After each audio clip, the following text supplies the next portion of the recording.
你覺得冇反應啊？屌喂，大家幾耐未試過有車啊？有車已經係冇個用啦，已經退出江湖啦。我都忘了自己有多久沒拍過純油車了。是的，這個全新的爵士是個純油車，也就是說這個車要上藍牌的。這個年代，我今天有人去說了，為什麼還要去買一個純油車？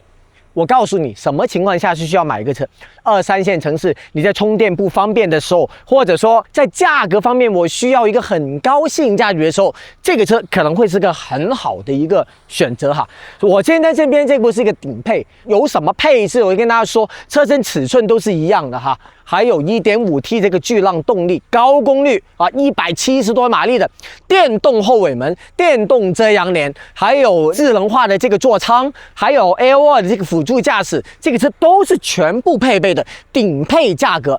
買單9萬塊錢不到，你就能把這個車開回家，可想而知這個行業轉到什麼程度了。所以在2、3線城市，或者說在海外市場啊，如此的這個產品力真的是非常有競爭力的。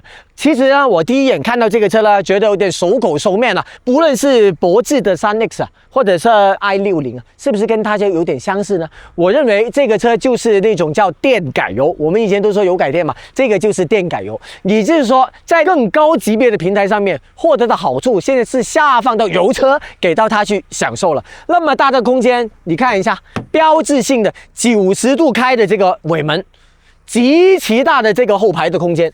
包括這個後排的這個靠背，可以這樣搬下來全平，或者往後倒、半躺，如此之大的尾箱或者說後排的空間，是這個車絕對大的一個賣點了。還有前排，我坐上去看一下，現在的新能源車，我們說賣點的時候捲什麼？捲你有多少個芯片啊？輔助駕駛有多少啊？冰箱、彩電、大沙發是捲這個，但是這個沒有捲這些，它是捲這個座椅是不是足夠的厚實？坐上去有沒有物理意義的舒適性？空間是不是絕對的這個大？這個車是把這方面全部捲滿。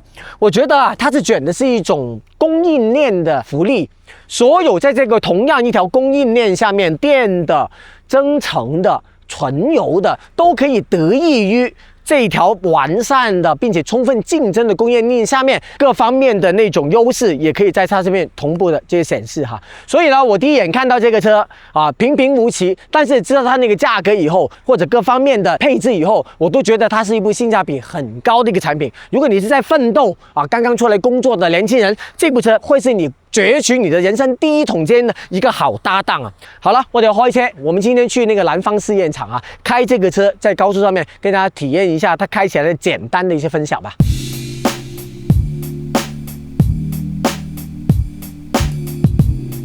我啱坐上嚟揸上手嗰下呢，呢度有個着車掣，我有啲恍惚啊！我第一時間反應去撥呢個換波呢個波棍啦吓，你覺得冇反應啊？屌，我先醒起架油車嚟嘅。喂，大家幾耐未試過油車啊？係咪覺得甚至有啲言論話咩油車已經係冇個用啦，已經退出江湖啦？但係你要知道，中國好大嘅，世界好大嘅，唔單止喺一線嘅大城市裏邊，我哋買架新能源車冇問題，非常之好嘅體驗，純電好、增程好、插運好，各自都有自己嘅甜區，各自有自己嘅空間。屬於油車嘅甜區喺邊呢？當然係佢使用嘅場景啦。講起係一個全球，一定要用全球嘅品牌嘅。如果做一部車，如果全球方面有一個競爭力嘅話呢，油車會有一個好好嘅一個揸手。呢部車喺中國市場，佢嘅賣點可能話佢嘅性價比好高，各方面嘅一個體驗好好。但係，哇！你諗下呢架車去到墨西哥市場，去到南美市場，甚或去到中東市場、歐洲市場，呢一啲燃油車仲係會有好強生命力嘅呢啲地方，佢會對一啲傳統嘅大鱷品牌有幾咁嘅降維打擊啊！嗱，好簡單，同我哋熟悉嘅屈科去比，你睇呢部車嗰啲靜音程度、隔音程度、底盤嘅嗰啲舒適嘅程度，一啲都唔會比啲 TNGA 差嘅。並且佢仲有咩好處咧？空間極大，開咗嗰隻門，你大家睇到啦，90度嗰個對開，然後坐搭嚟客廳般嘅後排，全屏嘅地台，咁又喺加速嗰方面嘅嗰啲性能嘅追詢，你可能會快咧，低速嘅反應你可能唔夠靈敏。係啊，因為佢油車嚟噶嘛，我哋揸慣電車啦。當然呢個亦都會係油車嘅最大嘅一個痛點。係啊，呢部車的確係咁嘅問題。但係你跑上路之後喺高速上邊翻腳有你踩，你聽見發動機有少少嘅聲音，但係無論從平順性方面或者加速性方面，我同咩車去比呢？同架 BZ3X 去比啊，係咪？或者同 i60 去比啊？呢啲車同佢有講唔清嘅呢一啲咁親密嘅關係嘅車型去比，佢嘅啲加速響應啊，都唔會話顯得特別係差咗一截嘅。慢係慢啲，但係非常之順暢啦，同埋你唔會話覺得佢動力係唔夠用嘅。GT4曾經係傳奇嘅一個英雄嘅車型，40幾個月嘅時間，幾年佢賣咗超過100萬部，單月銷量超過30萬部，佢絕對就係呢個級別不可忽視嘅一個力量嚟嘅。咁而家去到第5代啦，佢將呢個產品打磨到咁4平八穩，非常之水桶嘅車型，仲有而家新勢力，大家對一架車嘅一啲好嘅印象，全部擺晒落嚟，同樣一個平台。供應鏈優勢啊嘛，呢個平台攞過嚟，我哋去做翻全油方面嘅一個適配，其實完全冇問題嘅。但係唔好忘記啊，呢個平台呢個架構係為更加高級嘅車型去準備嘅。GS4會係成條鏈入邊最受惠嘅嗰個，儘管你係最平嘅。點解呢？係因為成架車輕晒啊！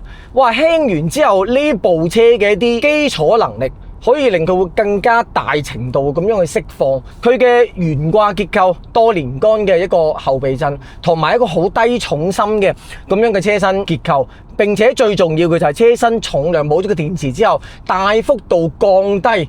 你會發現成部車行起身好輕巧，嗰個底盤喺處理震動嘅時候呢，佢反而冇咗之前好似 BZ3X 呢啲車嗰種貼服感啊！嗰個車比較有貼服感嘅，比較高級嘅，但係呢部車唔係，你反而會覺得有啲跳跳紮嘅輕快感。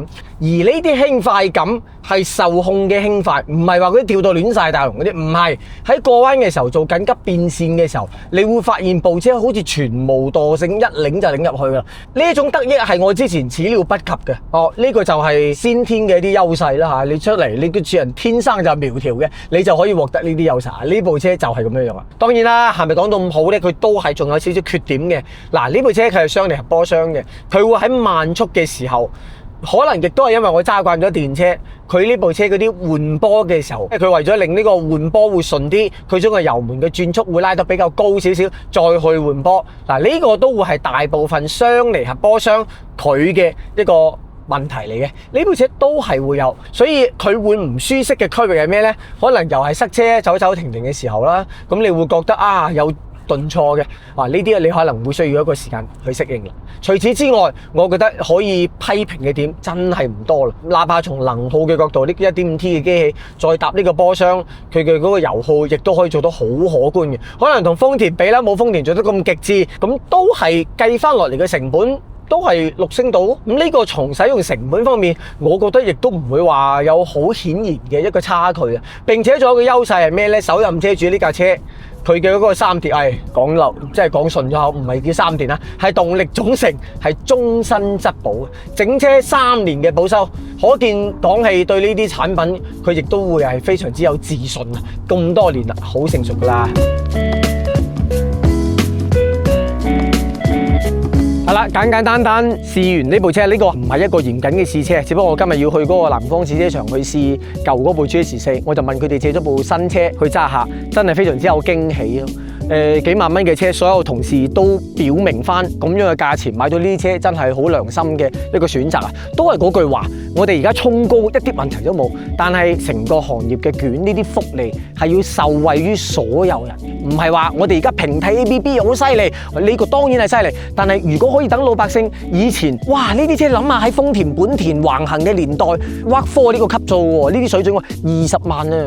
最平嗰次佢都賣緊10幾萬咯，而家幾萬直接將前邊斬咗，就要你零頭嗰部分，你可以享受到一啲都絕對啊，唔係一啲啊，係絕對啊，都唔會比一部合資嘅比佢更加貴一個級別嘅車體驗差嘅咁樣啲品質，呢啲咪就係真係我哋成日講中國汽車俾大家帶嚟嘅福利，呢啲咪福利嘅具象化咯，等呢啲汽車生活走進老百姓生活嘅具象化咯。